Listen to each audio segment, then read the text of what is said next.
As some of you may know, David Hogg, the Parkland survivor, which I'm still unclear on the term survivor because I read that he wasn't actually on the school grounds that day, but he was parading around as if he was. That's fine. I mean, I get it. He had classmates there, and I don't begrudge him anything on that. However, he has, of course, turned into this little soy boy Democrat Party activist, and he had recently become the vice chair of the Democrat Party.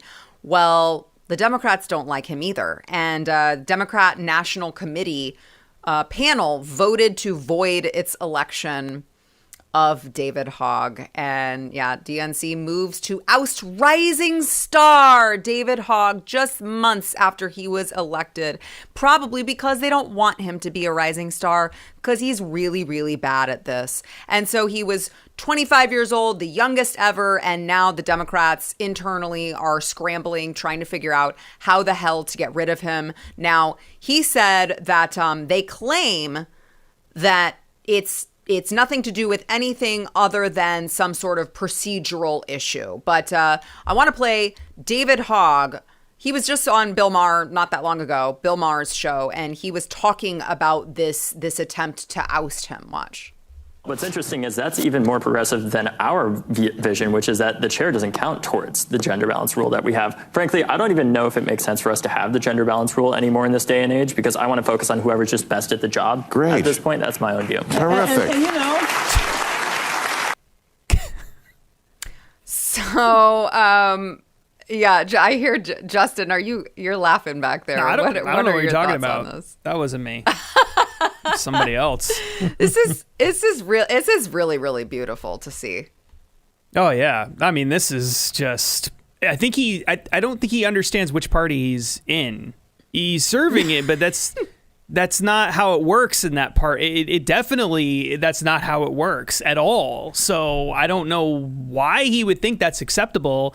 I actually think the reason they don't like him is because he's been somewhat open. I'm not a fan, so please do not interpret it this way. But he has Justin's a David Hogg apologist. No, Go ahead. Please don't do that. I don't need that baggage for the rest of my life. But he has been very vocal at times about criticizing sort of the party leadership for, keeping mentally deranged Joe Biden in the office for too long and things like that. And it's not like crazy critical or anything, but he has been at least somewhat critical. And this is a party where everyone must walk in lockstep. So that's very possibly the reason. They love elevating young people who are unqualified for positions. So I've got to believe that they would really want to do that in this case if they could.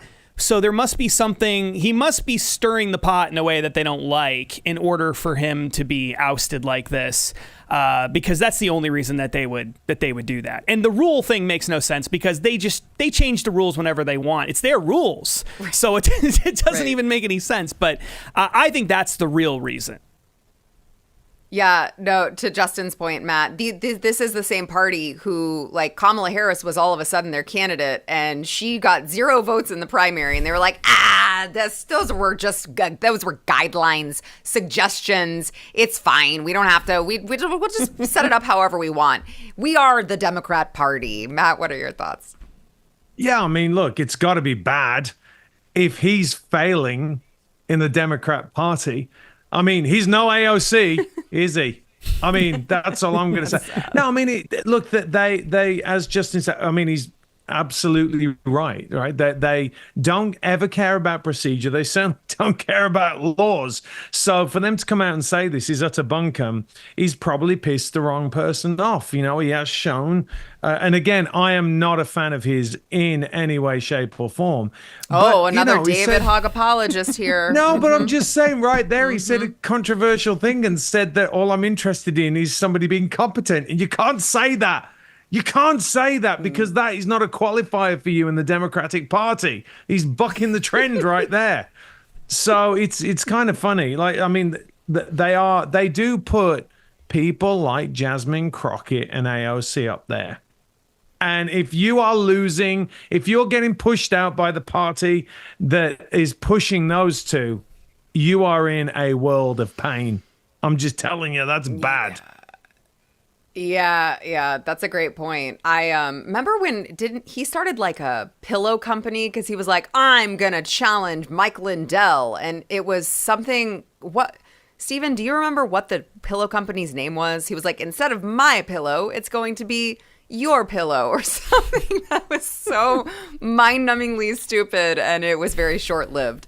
But this is also the guy who didn't they give him like an Ivy League scholarship or something, and the guy can't even spell he went to correctly. Harvard, didn't he? I mean, he's had but like it was a very controversial. I'm trying to look it up. It was a very like controversial acceptance, I think, when people looked into it.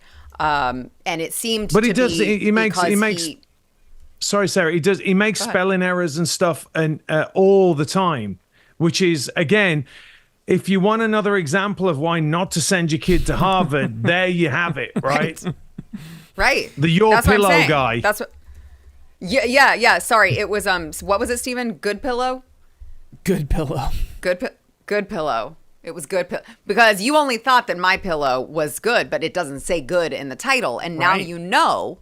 From the title, like I said, very short-lived. He didn't really think that went with through. innovative He's like, ideas like that. I don't know, frankly, how the Democrat Party is going to live without him in a leadership position. They got to get him back up there. I think this is key. I mean, honestly, we should be advocating. Somebody's got to get behind this guy. Nobody else will. Somebody has to do it. I think this show, perfectly situated, not while I'm on it anymore. It's true. But when I leave, you get behind the Hogg bandwagon, you get on it, and we just ride that thing all the way till, what was his position? He had a weird position too. It wasn't even, it was like some obscure Democratic Party committee vice chair, something. Yeah, it was vice chair. I thought it was just the vice chair. Was it like vice chair of the vice chair? I don't think it's vice chair. Well, it might be vice chair technically, but it's not like he's second in command of the whole party. That's not how it works. It's a lower level position, whatever it is. And actually, okay, to your point, since we have a couple minutes that we can play around with here, let's go ahead and he talked about that on the Bill Maher show. We have a little bit of that exchange. Watch. Well, it's like deja vu. Look, we're very proud of you. We feel you grew up on this show. How many times have you been on this show? This is my third time. Oh, I thought it was like 8. Okay, well... No, I'm not that old yet. You're done very well. No, you're only 25, and you're the vice chair of the Democratic National Committee. Very impressive. What does that job entail? So that job really helps to play a role in managing a lot of what the DNC focuses on, which is things like the presidential primary. It's helping to be the campaign and waiting for the president.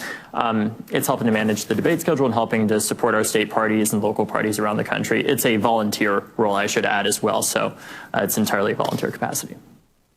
So nothing. Yeah. So nothing, to Justin's point. That is what he did as the DNC vice chair. By the way, I know we have to go to break here, but I will just say, so David Hogg had an SAT score of 1270, which is below the 25th percentile of admitted students to Harvard, who typically score around 1460. So very curious, especially as a white boy, very curious to see that David Hogg got in with such a mediocre SAT score, got into Harvard. I'm sure it couldn't possibly be all the activism that he did after such a terrible tragedy happened at his school. If you like this clip and you want to see the full episode, click here. And if you want to subscribe to the channel, come on, you know you do. Click here.